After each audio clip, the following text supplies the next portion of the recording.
What's going on, everybody? Welcome to Recover Out Loud, episode number 87. Today we got a pretty awesome guest. We got Rob Childs all the way from Ann Arbor, Michigan. How you doing, brother? Doing well, man. Thanks for having me on. I love the intro video. It's really professional. Yeah, thanks for having me on. Glad to be here. I'm glad to have you on, man. So I was on Rob's show not too long ago. When this airs, it's going to be a few months in the past, but I was on Rob's show. I absolutely love the conversation. I don't normally go back and listen to episodes that I have recorded with other or that I've been on, just for the fact that I hate my voice. But that was a conversation that I had to go back and I had to listen and go through again, and not necessarily relive things, but listen to your perspective, listen to my perspective, and see how far I've come. Yeah, definitely. It's a weird thing, this podcasting thing, because I feel like the longer I do it, the more comfortable I get being who I really am and having conversations to where I may not agree with the same thing you agree with, but at least coming to an understanding of both sides. Yeah. And so, I feel like, especially with the military and everything, I have some different viewpoints, and I know we had talked about that. So it's a really cool platform to be able to have those conversations and see where other people are coming from. Absolutely. And we'll get into that portion of it here in a second. But Rob, would you like to give a formal introduction of yourself? Yeah, for sure. So my name's Rob Childs. Currently, I'm from Ann Arbor, Michigan. I host a podcast called A Fighter's Story. And that kind of stemmed from a bunch of trauma that I was going through at the time. I did not know that it was going to kind of bleed in from previous trauma, but it sort of has. It's kind of snowballed out of control. And life has just been very, very crazy. I've gotten an opportunity to speak to tons of different people and kind of share my story at the same time. And so now I get the opportunity to sit with you and kind of dig deep into my story, because I don't always get that opportunity to be the main focus. So this should be interesting. Absolutely, man. And you brought up just prior to the introduction, you brought up, being able to have those conversations that you don't necessarily agree with, but you're able to respect the other person's perspective, their points of view, while holding your point of view and your perspective. And I think that's one of the big things that podcasting has helped me with, is be able to look at other people and be like, I don't necessarily agree with the way that they handle things or the way they approach things, but we're able to have those conversations. I can be respectful. They can be respectful. And I think that it's important in today's society to be able to have those conversations, those tough conversations that we really don't want to have, but we're able to respect each other's boundaries, each other's points of view and perspective. Yeah, it's really crazy, because I feel like especially in the area that I'm in right now, I feel like I came from a very traumatic past, which I know we're going to get into pretty soon. So my perspective is a lot harsher. Like, my reality seems a little bit harsher than people that I'm surrounded with at the time in this area. But also I feel like I've gotten some perspective of being in areas to where people don't have those traumatic experiences, and it's kind of allowed me to see things from both perspectives. It's difficult at times for me to communicate, in like groups of people, to where everybody's like, oh, I had a crazy night. I drank like a bottle of wine. I'm like, shit. I used to drink like 2 fists of vodka, and then go do some coke, and that was a normal fucking day. That was a Tuesday, So it's weird kind of figuring out exactly what you can and cannot say. So podcasting kind of gives me that platform to be able to be a little bit more extreme. Absolutely. How was your day, by the way, Rob? My days, it's going, man. I'm recovering from ACL surgery and spine surgery. And during PT, we started jogging like a couple of weeks ago. And so the day after the first jog I did for like 30 seconds, I signed up for a 5K. So I'm currently trying to get my body used to running again, so I can go do this 5K. So this morning it's just been a lot of client work, dealing with some fighters, and then trying to get some runs in and see if I can't try to finish this race. Well, I don't have any doubt in my mind that you will. You're a very determined human being. Yeah, I try to be. Definitely try to be. Yeah, yeah. All right, man. So let's dive into your story a little bit. So when do you say that the trauma started for you? So that's a weird thing for me. I it I would have to say it started before I even had the cognition to realize that it had happened. So I grew up in Adrian, Michigan, which is about half hour, 45 minutes from Detroit. And just for some geographical perspective, and I grew up with a single mother. She was 18, like she walked across the graduation stage of high school pregnant. And I was raised with her and her boyfriend. It was a very long term boyfriend. They ended up having two children, where I get my two brothers from. And it was very chaotic and violent and just full of chaos. It's I didn't understand kind of where it stemmed from, but he came into my life when I was like a year and a half years old. And so I had heard stories about me being like thrown off of, like those little trailer stairs, kind of just getting thrown off of those at 2 years old. So the traumatic experiences kind of started very, very young, especially like mentally, just being verbally talked down to, um, constantly being called words that aren't appropriate to say anymore.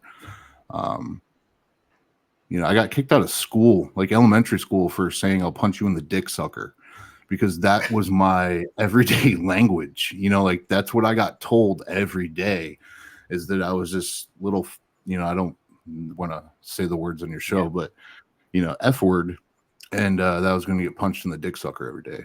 And so that was just kind of like my norm. yeah, So for me, the traumatic experiences kind of started at a very, very young age. yeah. Absolutely. And I think after a while of going through that, because you heard my story, and I think everybody that Mhm. listens has heard my story, that becomes normal, right? Like you become numb to it. I mean, obviously there is a bit of fear that's set in there, but that becomes the normal, and so at what point did you start looking around and observing like the things that you were growing up with, the surroundings, the environment was not normal? Uh, Probably around like late middle school, early high school. Just kind of hanging out with friends, realizing, like that they had both parents had normal jobs. Um, Kind of everybody was looking towards the future of, like getting good SAT scores and all these things. And that stuff had never even been brought up to me. And kind of understanding that I came from a very poor family. A lot of people that I went to school with did not, and that just kind of like the extreme parts of life, like the fights and things like that, that it wasn't normal. And yeah, it was right around that time. Um, and I remember the first time I had actually thought about it and kind of like realized that I was different and wanted to explore, what that was. And so we had a roller skating rink, in Adrian, that like they did these things called lockdowns. And so you would go hang out from like 10 o'clock at night to like 4 in the morning or something like that. And my mom had a bottle of pills, and on the pills it said caffeine. And so me and some friends thought, like we could take a bunch of these, get all jacked up, and go hit on some girls at the roller skating rink. And now that I'm saying that, it makes you sound very old. But yeah, I they were had those actually, roller, I had those roller rink moments too, man. yeah. But the pills are actually muscle relaxers, Oh, okay. and they were muscle relaxers with caffeine in them. And so it was like an hour into it and just kind of like passing out. And like we woke up in my house the next day. My buddy's truck was like in our front yard. One of my buddies was passed out in the bathroom on the toilet naked. And my mom came in. She was like, "What the fuck?" And we thought it was hilarious. And so that was like the first positive reinforcement that I had from making bad decisions of, like at least it turns into a good story. And that brought us closer together. And that was kind of what I was searching for the entire time that I was through active addiction, was just kind of like searching for a community of people, um, some place that I didn't feel as such like an outsider. So that's probably right around the time that everything really started kicking off, was right around Yeah. then. And so that I would say, I'm not going to speak for you, but I would think, personally for me, like that would be like the moment, the nexus where it's like that's where my active addiction started. Where did it start for you? Uh, I would say probably right around 16. Um, so I had a run-in with my mom, and I've held a ton of resentments towards her pretty much my entire life, of just witnessing these violent acts and not being there to protect me or help in any way, pretty much. If the cops showed up, she would take his side. And so I was right around 16, and I just said, fuck it, and decided to move out. And I had a buddy that was 21, and he was going to the University of Toledo. And so we ended up getting an apartment together. I got 2 jobs. I was working at like a Texas Roadhouse washing dishes. Mhm. And then I would leave there and go work third shift at Target unloading trucks. But the silver lining in that was my roommate was 21. And so it was whenever I had a day off, we would start drinking. And it just, the access to it became so much easier for me to get, that it was almost like a kid getting a new toy. Like I had already experimented and partied and stuff like that in high school, but to actually have some sort of like trauma backed up a little bit, moving out on my own and being 16 and everything, it just kind of felt like free. Like I was finally able to, like, come home from work, take my boots off and have a beer type situation. But it just always spiraled. I would, yeah, it always would spiral to where he moved out and I had no place to go. And from there, I just kind of started couch surfing and bouncing around to wherever the party was. Um, that kind of led up all the way to college. And the only reason why I went to college was I was chasing a chick. And once I got to college, I found a fraternity. And within that fraternity, we were like the biggest drinkers on campus. And I had zero plans of going to class ever. I just wanted to go for the parties. And so I ended up getting a nickname of Boner because I would literally fuck anything that moved. I was constantly drunk. And yeah, so right around freshman year of college is when things got out of hand. It started like a Thursday through Saturday thing, and then eventually Wednesday through Saturday, and then it just started keep spilling until I got kicked out. Yeah, so that's pretty much where it started. Yeah, I can understand that. Fraternities, college, that can it can definitely put you on the wrong path or keep you on the wrong path in some sorts. Um, when you started drinking, was it hard for you to stop? Like once you started at first, or was it kind of like a gradual thing where you were like, oh shit, I can stop when I want to? No, so I got a funny story. When I was in high school, my buddy lived out in the middle of nowhere, and we had like bonfire parties. Mhm. And so we'd get like Mad Dog 2020 and like cases of beer, and go out there and just get hammered. And the first night I went out there, um, I think I had, thrown money into the pot to get like one bottle of MD 2020 and like a 6-pack or whatever it was. And I had blown through all of that. And I was drunk, but I wasn't where I wanted to be. And so my idea was, I didn't have any money, but my buddy had a second bottle and he liked my shirt. So I literally took my shirt off and traded him my shirt for this bottle of Mad Dog 2020. And then we ended up going to like Taco Bell through the drive-through shirtless. So yeah, it was pretty much from Jump Street. As soon as it hit my body, I knew I was fucked because I never wanted to stop. The first time I had alcohol, I think I was like eight or nine. I was just kind of handed a bottle of Zima and was like, drink this, and that feeling just never went away. It always felt like home. It gave me like a confidence boost that I didn't have in real life. So you get kicked out of college, and you're starting to drift through life. What happens after you get kicked out of college? So after I get kicked out of college, I start bartending. And I didn't really know what I wanted to do. Um, but I knew I wanted to keep partying. So I went to Mackinac Island and learned how to bartend there. And then I would go out to the Grand Canyon, bartend there, Put-in Bay. And then every single one of these places, it was just about me getting to a bar and being in that environment. Um, that's when the pills kind of came in. So I was up on Mackinac Island, and so there's no cars on this island. Yeah. It's all horse and carriage drawn. Everything's very weird. Um, but I was just riding my bike because everybody rides bikes there. I was just trying to go to the next bar to pick up some pills Mhm. from this crippled dude who's known to sell his pills. And I rolled over one of like the hoses that they use to spray off the roads from the horse shit, and I broke my radial head on my left arm. And so 2 days after that, I had to go see a doctor and get surgery and everything. And at this point, doctors were handing out oxys like candy.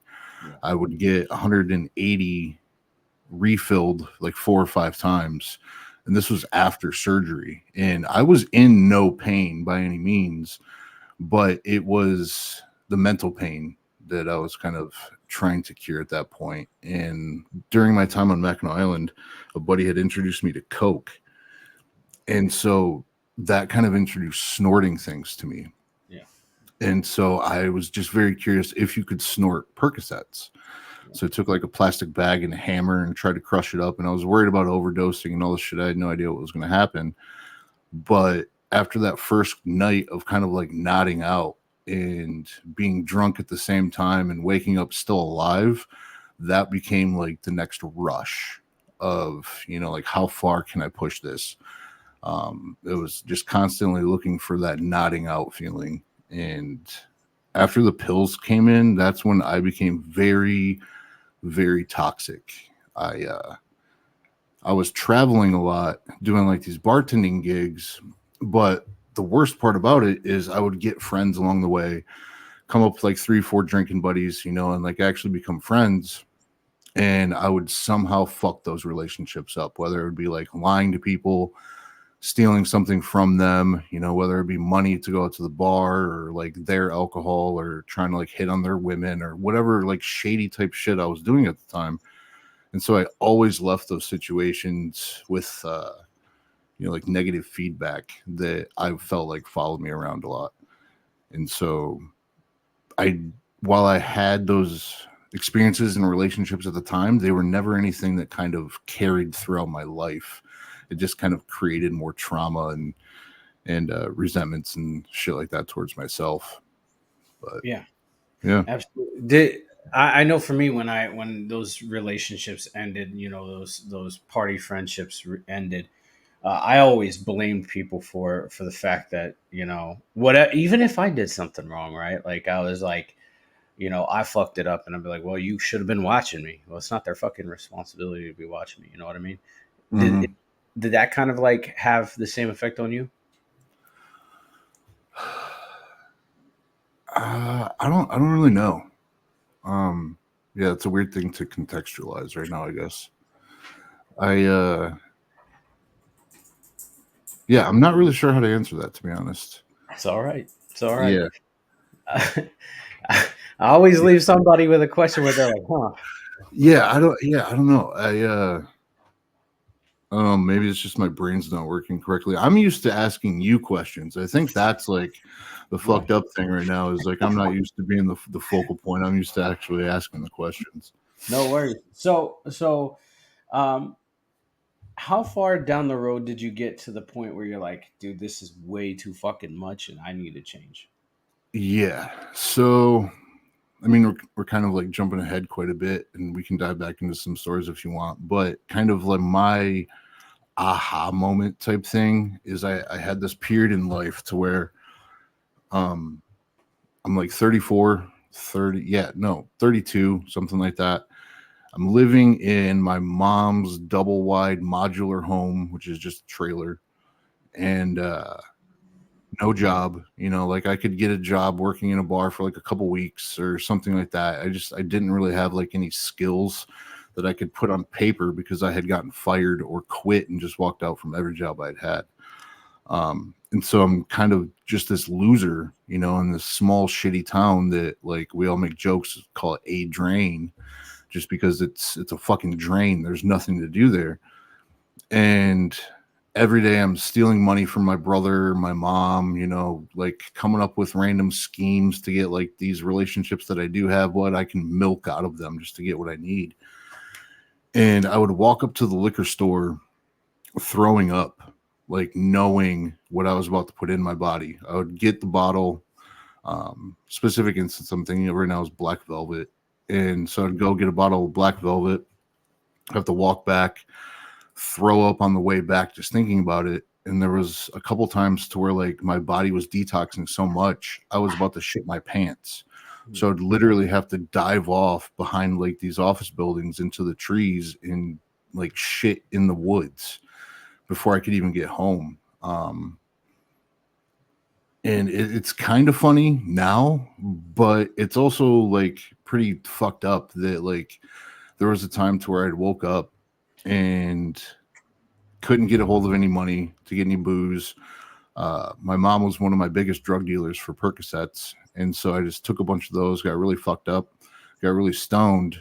And knowing I hadn't drank anything that day, my body had started to kind of give out a little bit. And I literally shit on the front steps of her house just because I couldn't hold it in. And I was just so out of my fucking mind that I literally just took a shit on the front steps and thought it was hilarious. And that's just who I was. And so the biggest moment was when my little brother called me and asked if I had stolen his headphones. And it doesn't sound like it's a big thing, but I'm his older brother. I'm supposed to be his protector. Like I've always, in my head, I've always been there for him.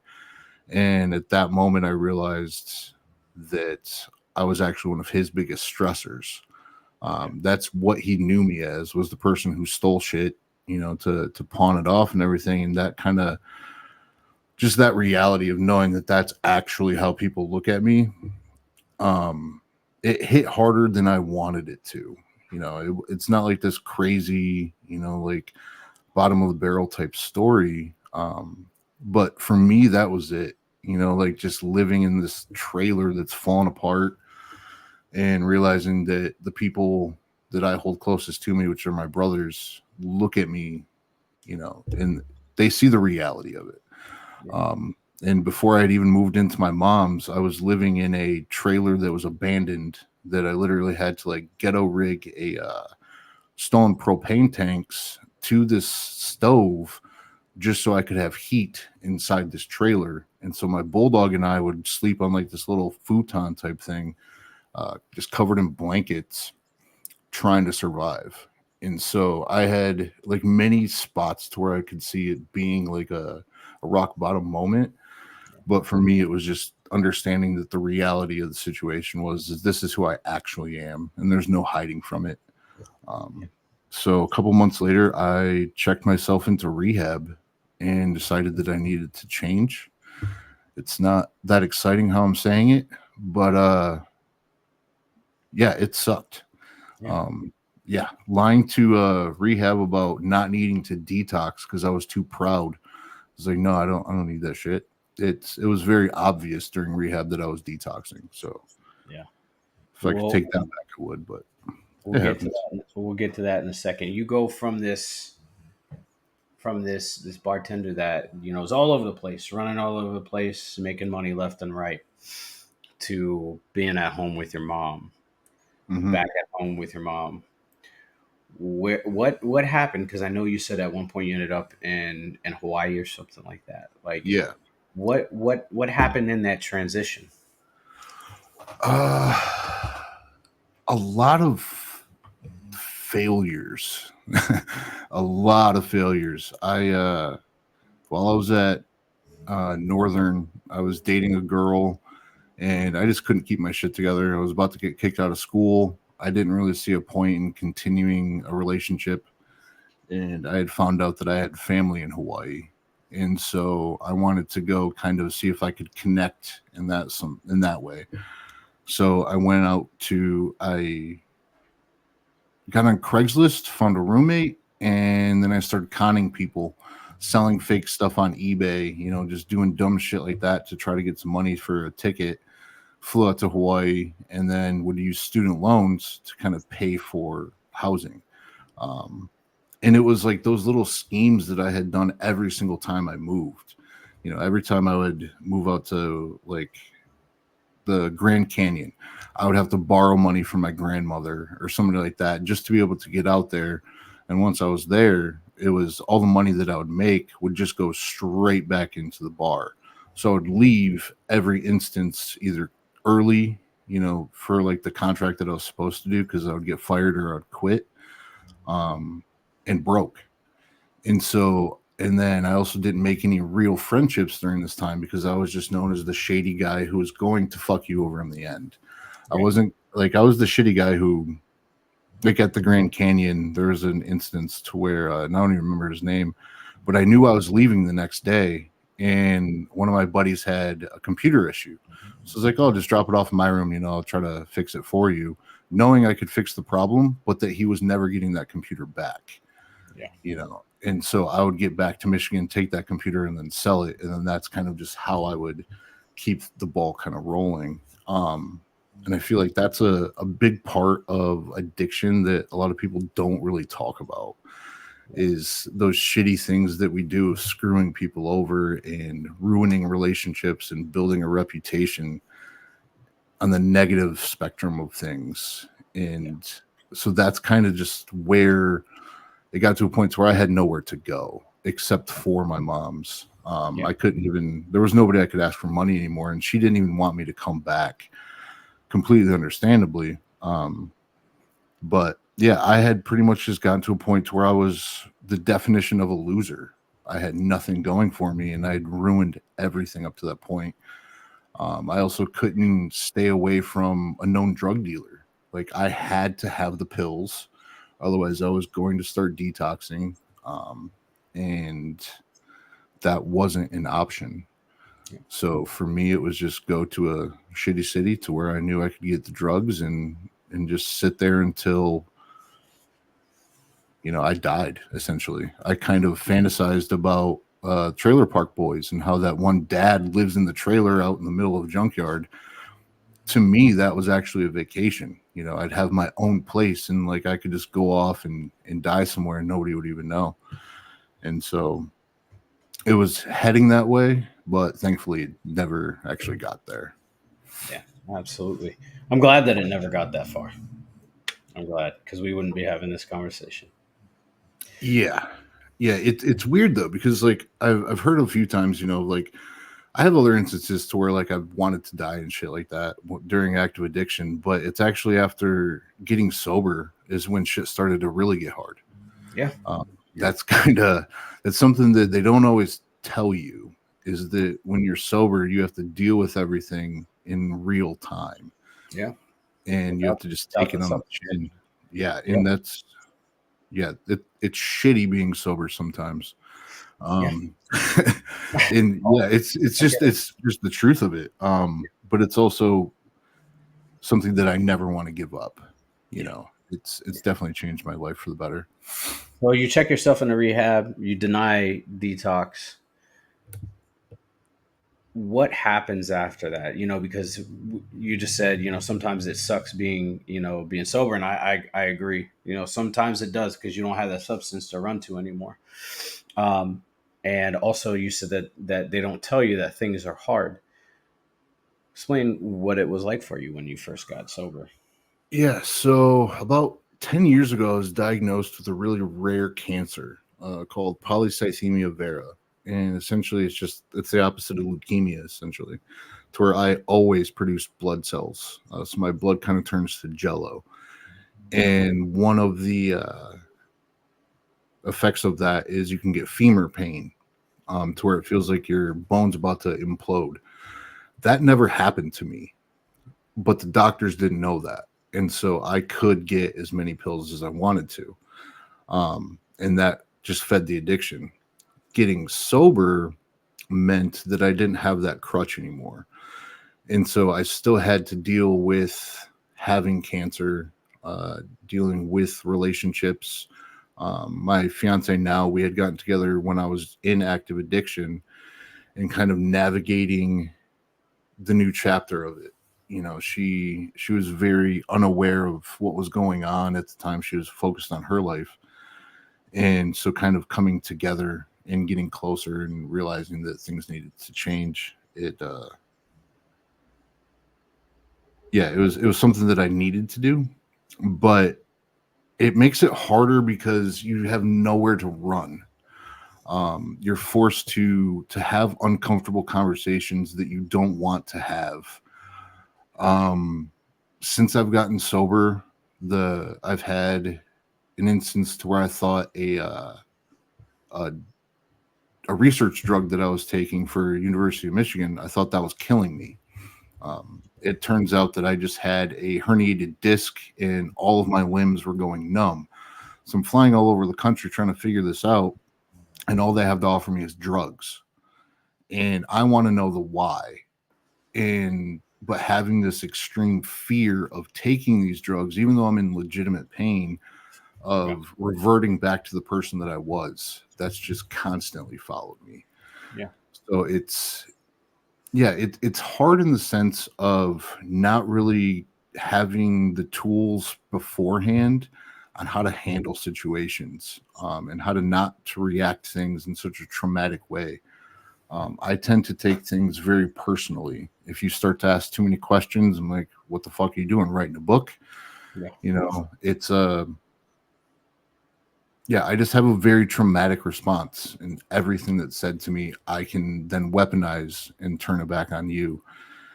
And knowing that that's like a personality trait, and knowing that I'm responsible for fixing it, is much harder than just drinking it away and blaming it on the alcohol. It sucks when you realize that you're the shitty person and you're also responsible for fixing it. So Absolutely. I know for me, being sober and everything, and now if I go to the doctor's office and they say you want meds, like, no. Fuck no. And it's not for the fact that they wouldn't work, right? It's for the fact that I know myself, right? Like I had a procedure done in June, and the procedure, I was awake for it the whole time, but they were like, "Hey, we got pain meds we can prescribe you," and I'm like, "No, I'm fine. I don't want them." Right? Because like I know me, and I know that I'm gonna come home and it's gonna be a fucking party, and I don't need that party. That's not the party that I want. I want the party, to be, controlled by me, not by a yeah, substance. And so I know for me, like I stray away from meds. Tylenol is like the limit of what I'll take. yeah. I've had a couple surgeries. I ended up having to take some medications for the first instance, and I took, fuck, I can't remember what it was now. It was like 1,200 milligrams 3 times a day. It's for nerve pain. I can't remember exactly what it's called. Tramadol. No.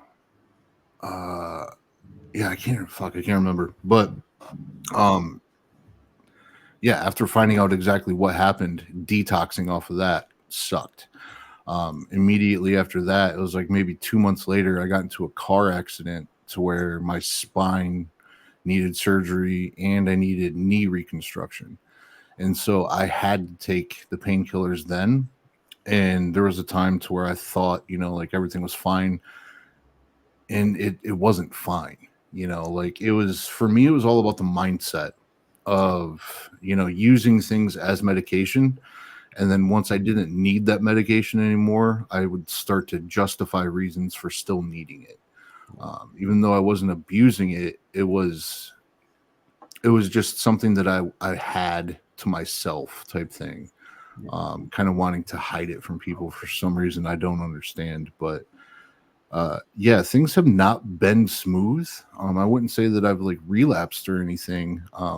I just, for me, it's been all about mindset and the intentions on why I do things, and that I really have to check myself before I do anything and kind of check in and make sure that I'm doing things for the right reasons. Absolutely. So you had mentioned that you got into your detox, and or not detox, sorry, you checked yourself into rehab. What do you feel was your biggest takeaway from rehab when you got there? So my biggest thing from rehab was mindset.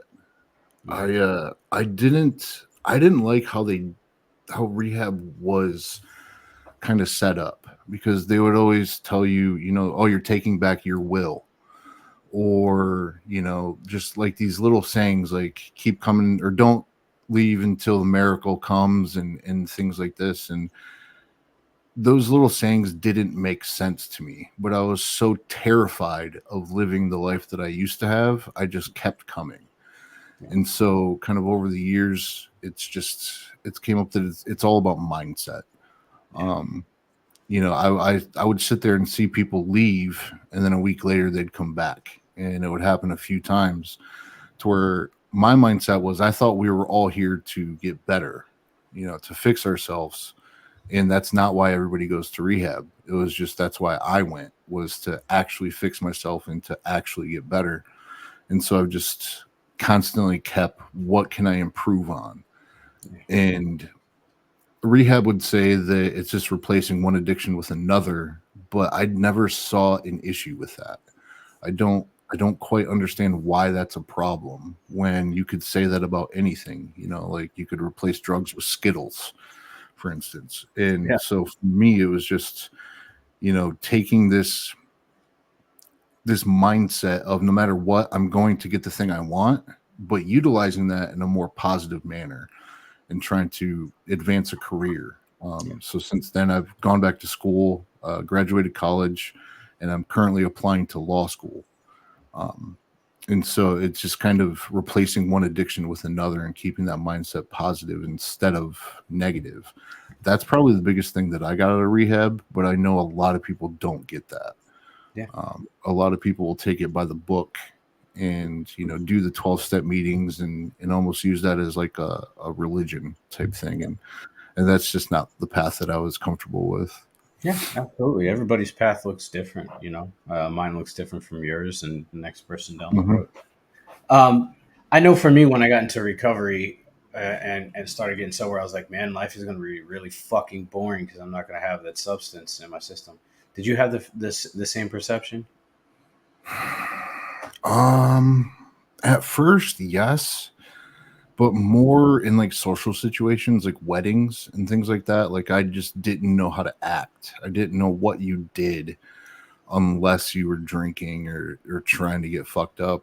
um Other than that, I was just done. I was just ready for the next thing and to move on. And so, yeah, I never, unless it was a social situation or social gathering or something, I never really had any, ideology like that or whatever.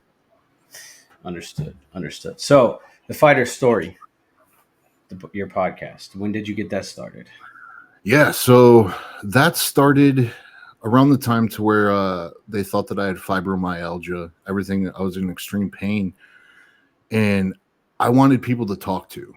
I wanted to see if it was even possible to go from like the depths of hell, and that's where I was at mentally, to being successful, and how people did it.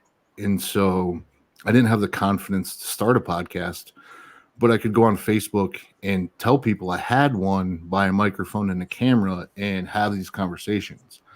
And so I just told people I had a podcast, and people would have these conversations with me, and it started to make me feel better. And so I had to actually make a real podcast and actually Yeah. put it together and release the episodes and things. And so for me, it was more of a therapeutic type thing. Yeah. It was just kind of one of those spots to where, like the suicide ideology was kicking in. of having to look at my fiance and knowing I couldn't walk to the mailbox without being in extreme pain, looking at her and be like, this isn't what you signed up for. You know, what am I supposed to do? This is like, I don't really know where the fuck to go from here. If this is life, I don't want it. And so I just poured my heart out into these conversations and trying to find out how other people got through things. In doing that, I've met a shit ton of really cool people. Got friends like all over the country and the world now, and started having people reach out to me and wanting to have other conversations, like private conversations and why things happen and whatnot. So for me, it was just a complete accident. Just something that I needed or that I wanted to do for a therapeutic reason. And it's kind of spiraled into this really cool hobby of mine to where I get to meet people such as yourself and kind of share my story a little bit and hear other people's stories. Yeah, I find it the same way. You know, at first I'd started up this podcast with the intention of getting people's stories out there, which I mean that's still the intention, right? But now the intention is, you know, I learned something from somebody every single time that I turn this microphone on, turn on this streaming platform, upload something, because you know everybody's story is different than mine, but we're all the same, right? Your active addiction was kind of triggered by trauma, and so was mine, right? And like, although our lives took us separate pathways, I can look at your story and be like, yeah, man, I get where you're coming from, and I understand that, you know. Yeah. And I absolutely love podcasting. I don't think that there's anything in the world that I would much rather be doing right now. Yeah. Podcasting it definitely gives you the opportunity to talk to people that you wouldn't necessarily have an opportunity to talk to. Um, I had an episode, and I wish I remember who it was, but he said something that stuck with me that I wish I would have heard my first day of rehab. It would have just I may not have even heard it then the way I hear it now, but he said that every now and then a man just needs to stop listening to himself and start telling himself what to do. Yeah, And kind of hearing that coming from somebody who had kind of made themselves successful, it hit harder, you know, of like, well, fuck, I'm always talking down to myself. I'm always super negative to myself. And I always give myself reasons why things won't work. Why don't I just tell myself to do things yeah, and not worry about it? yeah, But yeah, so podcasting it's been a blessing and a curse, because it's also people expect certain content, or you'll listen to it and go back and be like, well, shit, I wish I would have dove into this, or I wish I would have said that. And so there's that aspect that's kind of stressful and annoying, but podcasting has been a lifesaver to some extent. yeah. It's given me an opportunity to actually say how I feel about things, Yeah. which isn't always a popular opinion. Well, you know, and that's the thing. A lot, you know, it's your opinion, you know, and that's okay. That's okay. I know that with the second show that I'm doing, I've met a lot of people that are like, yeah, I'm in recovery. Wow. Mhm. So had I not talked to you on this show about paranormal, supernatural shit, I never would have known that you were in recovery. Or I Yeah. had somebody reach out to me and they were like, "Oh, you're a veteran? I didn't know that. Like, my husband's a veteran and I suffer from X, Y, and Z." And I'm like, "Well, fuck, man, come on the show. Let's talk about it."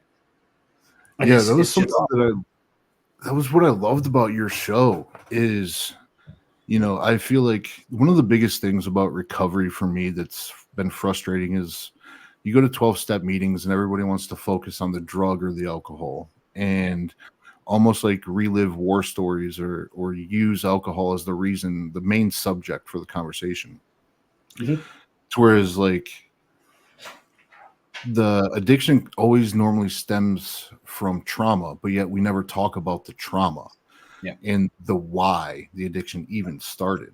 yeah, So with your show, you talk about those things. You dig into the trauma, kind of more as you don't take it from like a 12-step perspective. yeah, And then with that, you have PTSD, and you were in the military, to whereas a lot of uh, civilians, myself included, feel like PTSD is reserved for the military and that I don't have the right to say that I have PTSD.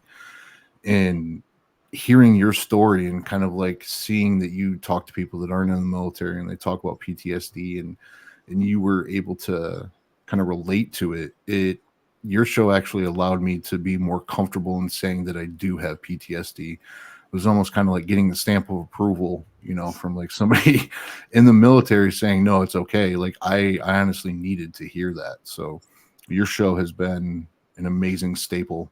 At least once a week, I try to tune in and listen to an entire episode. And yeah, it's definitely something that I hope you keep doing for sure. Definitely.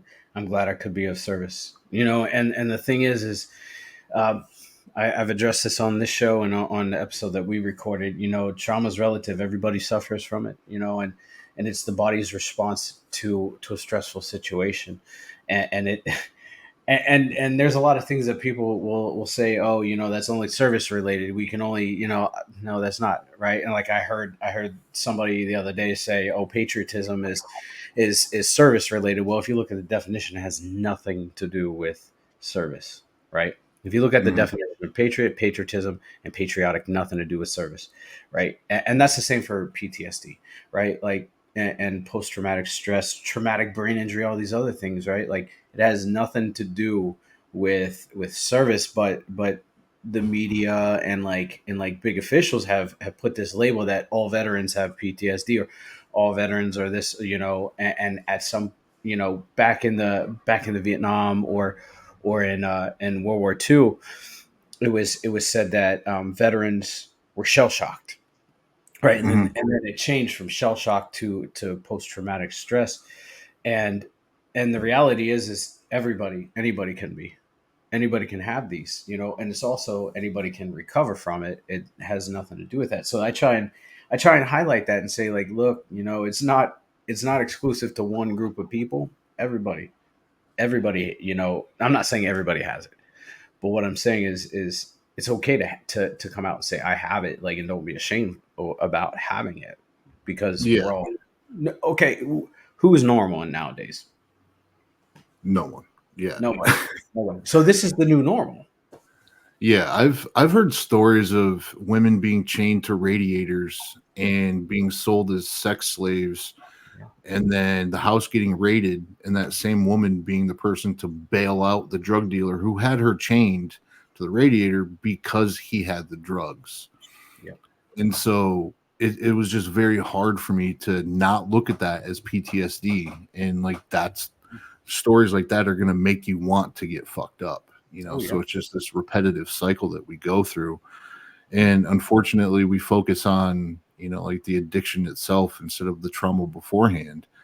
um, but having people like you that recover out loud, being in Ann Arbor, we have like the second largest recovery community in the country. um, and I know people, like I personally know people who listen to your show on a weekly basis, and it's talked about in meetings because there's not that many podcasts out there that specifically talk about addiction and recovery. And yeah, I don't know where I was going with that other than like it's cool to have the platform to be able to be honest and talk about insecurities and fucked up things of like just coming clean about screwing people over is not something that most people are willing to do.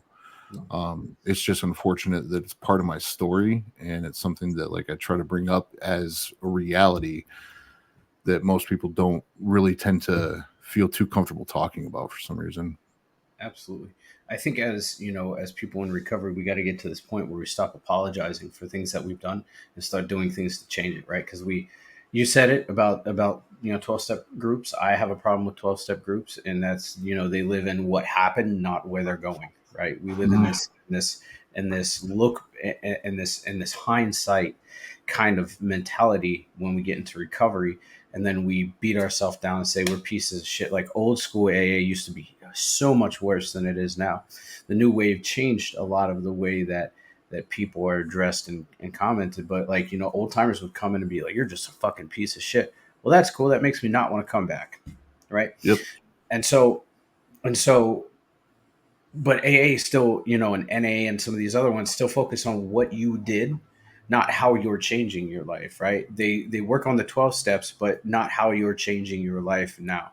Like I can tell you, I haven't been to a 12-step or a 12-step meeting since my 3-year anniversary. And that's because I don't feel like I need it all the time. If there was a crisis where I was like, fuck man, like something really bad's happening, I need to hear a story, sure. But I'm not going to go back for the sole fact that there's there's a big emphasis on what happened, not what you're doing now to change it. Mhm. Yeah, I've almost gotten some resentments towards the 12-step program because of that. So it's very hard for me to sit there and look across the table at somebody who gets. So I did primarily NA. We have white key tags instead Yeah. of like the starting over tokens or whatever. Yeah. And to see the same person get up and get a white key tag and a white key tag and then have them sit down and share the same story over and over and over, and I'm just like, what the fuck is the point? Like obviously this method isn't working. And going to the meetings, I just experienced so much negativity and never any celebration towards like future accomplishments or people talking about like things that they wanted to do as like a goal to progress their life. It was all focused on the negative, and I would leave the meetings in a worse mental space than I was when I got there. Yeah. And I realize a lot of that is just like my expectations of other people, Mhm. and that's something that I'm working on right now is kind of how to not have resentments based on expectations. But that's just kind of the reality that I live in right now currently. It's very hard for me to take advice from somebody who's unwilling to follow their own advice, and I find that that's very prevalent in the 12-step community. Is a lot of people will tell you, oh well, it's in this book right here, this is what you're supposed to do, yet they're unwilling to do it.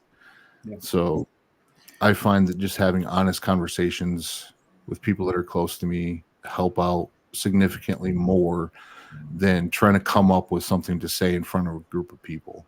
Yeah, absolutely. And I know some highly successful people that go to 12-step groups, and they focus so much on like what I did, like how I did things back then. And it's like, but you are really successful, right? And like you're working on yourself.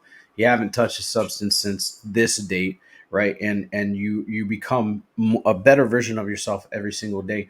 We're going to focus on what happened versus what's happening now, right? Because if you get stuck in the past and you live in the past, you're missing the present and the Mhm. future. And so, yeah, Yeah, that's my thing.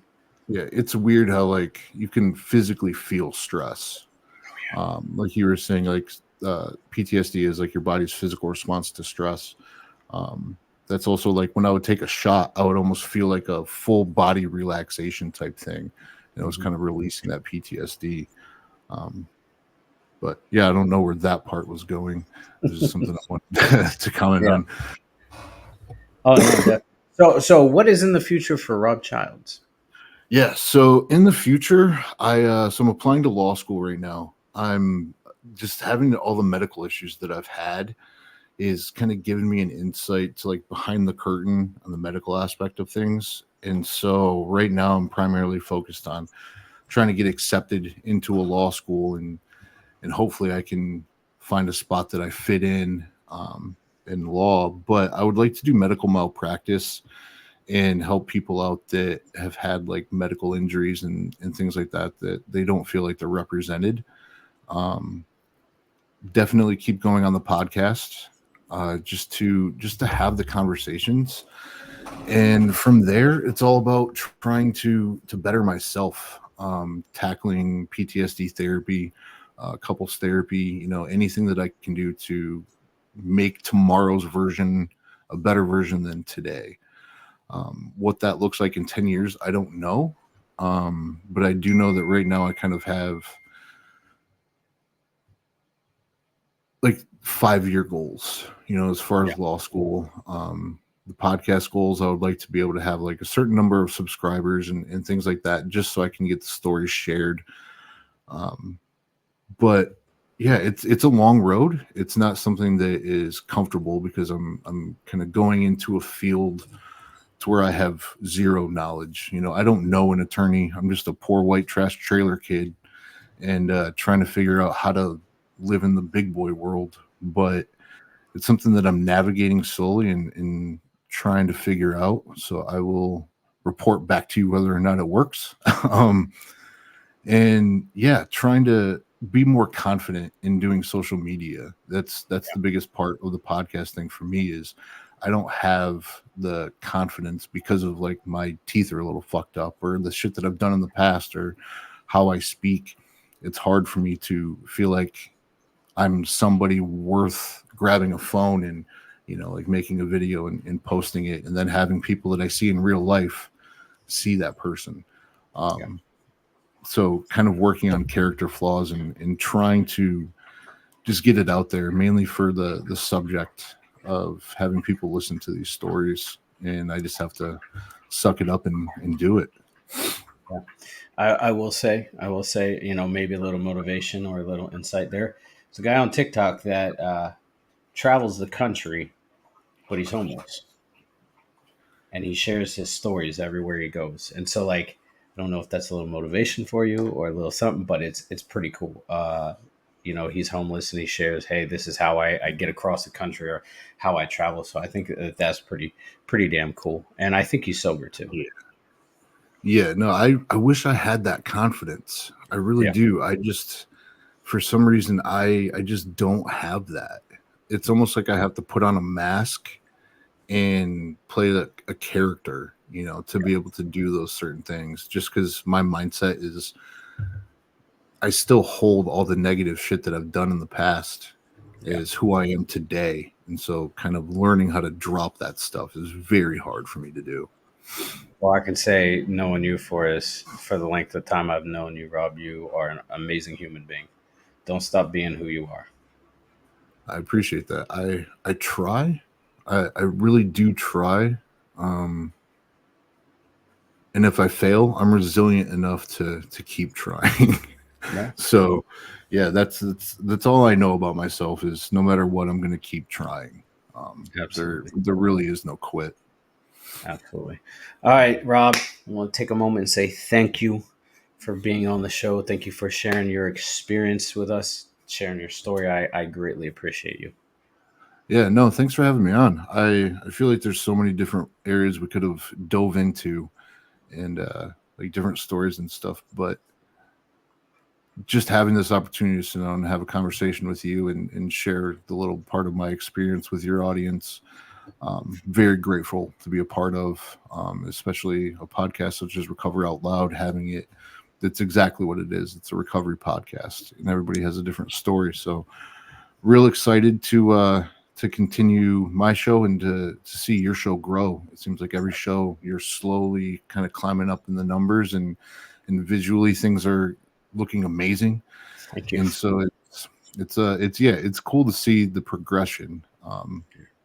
And every time I have these conversations and I'm on somebody else's show or I see their setup, it pushes me to want to do something a little bit better as well. So yeah, keep Absolutely. doing what you're doing and keep progressing, man. It's fucking dope.